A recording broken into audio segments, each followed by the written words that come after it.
আমি খাওয়াল দিচ্ছি, খাওয়াল তো মানুষ করতেছে, খরচ হচ্ছে না।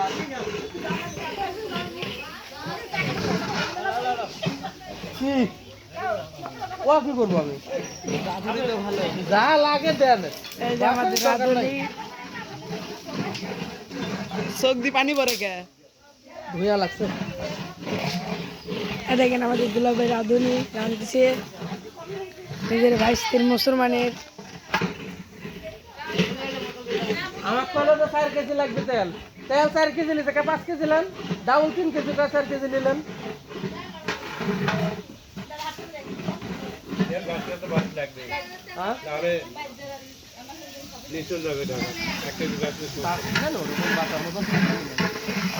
আর আছে তো এদের বাড়ি থাকতে হবে।